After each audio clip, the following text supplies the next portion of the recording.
All right, let's get right into it. We're about to explore a legacy built from steel, pure style, and a whole lot of speed.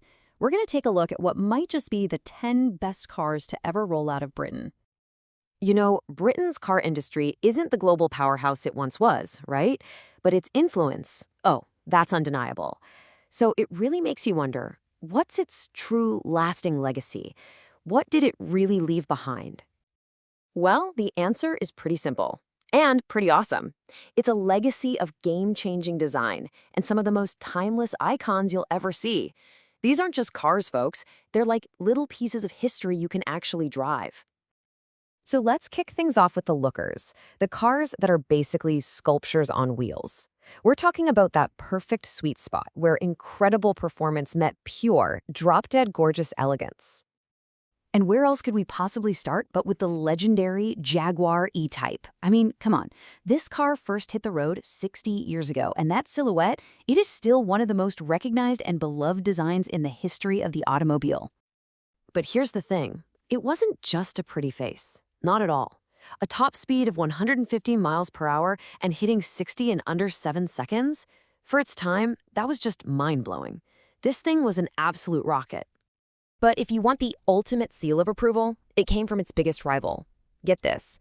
Enzo Ferrari, the Enzo Ferrari, personally called the E-Type the most beautiful car ever made. I mean, praise just doesn't get any higher than that. Okay, let's switch gears a bit. From raw speed to pure, unadulterated luxury, the Rolls-Royce Silver Cloud II. This car was the standard for elegance. When it showed up in 1959, it blended that classic, stately design with a powerful and modern 6.2-liter V8 engine. And then you've got the Morgan Plus 8, a car that proved you could have the best of both worlds. It had that classic, old-school British charm, but with some serious performance rumbling under the hood. And people loved it so much that it stayed in production for almost 40 years. Think about that, from 1968 all the way to 2004. All right, next up, let's talk about the movie stars. These are the cars that became household names, not just for what they could do on the road, but because they absolutely stole the show on the big screen. And really, you can't talk about British movie cars without this one coming up first. The Aston Martin DB5. It's got to be one of the most recognizable and, let's be honest, most desirable cars on the entire planet. It came out in 1963, and it was a beautiful grand tour all on its own. But its place in history was sealed forever in 1964 when it appeared in the Bond film Goldfinger. From that moment on, it wasn't just a car, it was the spy car. Now, on the complete opposite end of the spectrum, you have the Mini Cooper S. This little guy proved that you don't need to be big to be mighty. They packed a powerful engine into this tiny frame, and it became this agile, giant-slaying icon and the defining symbol of 1960s British culture.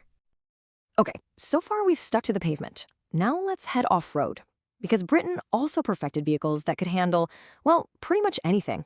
They were just as comfortable cruising through the city as they were climbing up a rugged mountain. Case in point, the original Range Rover from 1970, this thing basically invented the luxury SUV. For the first time ever, you could get a vehicle that had true go-anywhere capability with the comfort of a high-end sedan. And, being the ride of choice for the royal family certainly didn't hurt its iconic status. And then there's its tougher sibling, the Land Rover Defender. While the Range Rover was all about luxury, the Defender was all business. It was a no-nonsense, pure utility 4x4 workhorse designed to do one thing and one thing only: conquer any terrain you put in front of it. And this really breaks down the difference perfectly.